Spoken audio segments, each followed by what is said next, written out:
मैथिल समन्वय समिति के तत्वाधान में मिथिला रोजगार मेला का ऐतिहासिक आयोजन दरभंगा के डॉक्टर नागेंद्र झा स्टेडियम में आयोजित किया गया।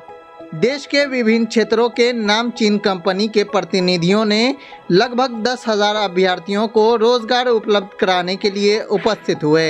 मिथिला रोजगार मेला का भव्य उद्घाटन ललित नारायण मिथिला विश्वविद्यालय के कुलपति प्रोफेसर सुरेंद्र प्रताप सिंह एवं विशिष्ट अतिथि के द्वारा किया गया।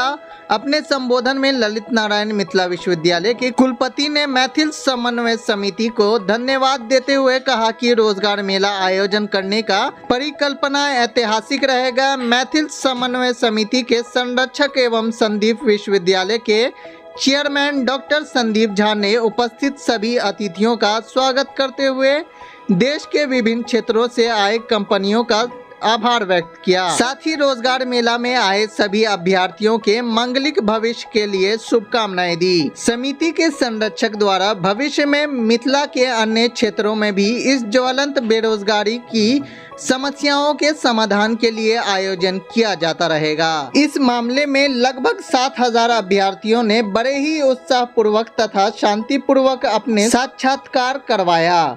मैथिल समन्वय समिति मुंबई बेस्ड एक संस्था है जो कि पूर्णतः गैर राजनीतिक संस्था है और ये निर्माण काल से ही ये जो मिथिला के जो बर्निंग प्रॉब्लम्स हैं उनको सॉल्यूशन देते आ रही है।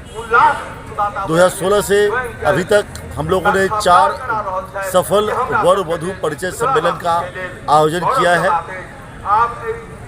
और धीरज प्रतिभा सम्मान आयोजित कर हम लोगों ने मैथिल के ये मेधावी छात्र और छात्रा है उनको हम लोगों ने फेलिसिटेट भी किया है। कोविड के पहले मैथिल समन्वय समिति ने बिजनेस कॉन्क्लेव का आयोजन किया था जिसमें करीबन 200 मैथिल एंटरप्रेन्योर्स को फ़ायदा मिला था। कोविड के बाद लोगों ने अप्रोच किया और कहा जो इस बार कुछ नया कार्यक्रम पाथ ब्रेकिंग कार्यक्रम किया जाए।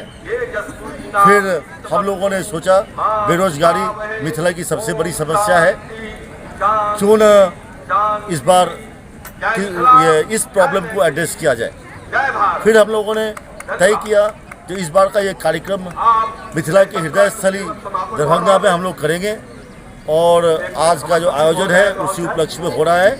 आज 200 से अधिक कंपनीज शामिल इस प्रोग्राम में शामिल हुए हैं। 5,000 से अधिक छात्र और छात्राओं को इसका बेनिफिट मिलेगा। इसमें सिर्फ संदीप यूनिवर्सिटी के छात्र ही नहीं बल्कि बिहार के दूसरे यूनिवर्सिटी के और दूसरे कॉलेज के छात्र भी इस निःशुल्क सेवा का फ़ायदा उठा सकते हैं। और यह प्रोग्राम अगर अच्छा हम लोग का अगर अनुभव अच्छा होता है और अगर आप लोगों का अगर मान लीजिए विचार होगा तो हम लोग इसको मैथिल समन्वय समिति का एनुअल इवेंट करेंगे और हर साल इस टाइप का प्रोग्राम हम लोग आयोजित करेंगे। कुछ हमारे सवाल हैं। सवाल ये है कि जो भी बहुत सारी कंपनियां आई हैं लेकिन उसके एचआर नहीं आए हैं, जिसकी वजह से जो जानकारी मिलना मुश्किल हो गया है। जो रोजगार युवा हैं नहीं, ये यहाँ पे एचआर तो हैं ही, साथ में जो उनके जो ऑफिस बेरर्स हैं डिफरेंट कंपनीज के वो भी आए हैं। यहाँ पे इस टाइप के प्रोग्राम्स में क्या होता है जो भी इंटरेस्टेड कैंडिडेट होते हैं।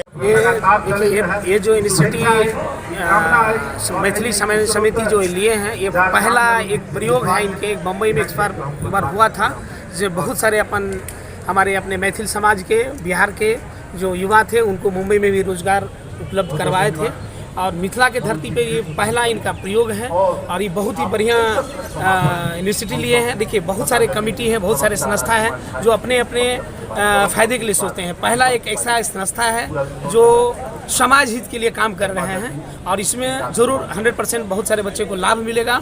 और ये इंटरव्यू देखिए क्या होता है, अगर हम जॉब के लिए कहीं दिल्ली बम्बई कहीं पे जाते हैं वहाँ पे जाने के बाद सिक्योर नहीं है हमको जॉब मिलेगा ही मिलेगा, लेकिन ये अपने ही क्षेत्र में अपने घर में एक इंटरव्यू हो रहा है, यहाँ पे अगर सेलेक्ट हो रहा है तो एक बहुत बड़ी अपॉर्चुनिटी है अपने बच्चों के लिए और आगे भी इस तरह का प्रयत्न किया जाएगा और निरंतर ये लाभ मिलेगा बच्चों। नाम बता दीजिए। मैं डॉक्टर प्रमोद कुमार झा, भारत भूषण सम्मानित इसी बार हमको 2020 में राष्ट्रपति से भारत भूषण मिला। मैं कैंसर और कुष्ठ रोग के लिए काम करता हूँ। सर उद्देश्य तो यही है जो कि रोजगार लोगों को दिलवाना। अभी हम लोग प्रथम बार हैं, क्या कमी और क्या सही अच्छा क्या होगा इसका रिस्पॉन्स तो बाद में पता चलेगा। लेकिन मैथिल समन्वय समिति मुंबई में संस्था है, बहुत बड़ी संस्था है और खास करके मिथिला के बिहार के लोग उससे जुड़े हुए हैं। यही सोच करके आए थे जो बाकी बर बधू परिचय सम्मेलन, धीरज प्रतिभा सम्मान ये सब करते आ रहे थे। लेकिन पिछले बार हमारी अध्यक्षता में ये बात का निर्णय लिया गया जो एक बार मिथिला में रोजगार मेला का आयोजन किया जाए। जो रोजगार मेला हम लोगों ने आज रखे 30 अप्रैल 2023 को। अनुभव के बारे में अभी पता नहीं है, रिस्पांस तो अच्छा मिला। कंपनी की अच्छे कंपनी भी आए। कितने लोगों को जॉब दे सकते, कितना सैलरी अच्छा मिल सकता है, कितना अच्छा हम लोगों को आगे के लिए रणनीति बन पाएगी। अगर उत्साहित होगा तो अगले पहली बार है, गलती तो हो सकती है, हम लोगों को ना समझ नहीं है यहाँ के बारे में। लेकिन इस अनुभव से जो कोई गलत या सही होगा उसका निर्णय आगे हर साल लेने के प्रयास करेंगे। कितने लोग भाग लिए? कंपनियां यहाँ आई हैं, कौन कौन सी जगह से आई? 213 कंपनी हम लोगों को रजिस्ट्रेशन कर चुका था, लेकिन हर जगह का ट्रेवलिंग का सुविधा प्लेन का दरभंगा में नहीं होने के कारण कुछ 39 कंपनी नहीं आई और 167 कंपनी अभी अवेलेबल है। इस रोजगार मेला में कितने लोग भाग लिए हैं? हम लोगों को 5700 ऑनलाइन रजिस्ट्रेशन हुआ है। हेल्प डेस्क में भी 1600 हुआ, तो यानी 7000 लोगों ने लगभग इस पार्टिसिपेट में रोजगार मेला में शामिल हुए हैं। आगे भी इसी तरह का? हाँ, अगर हम लोगों को अच्छा प्रतिसाद मिलेगा तो आगे भी कंटिन्यू रखेंगे।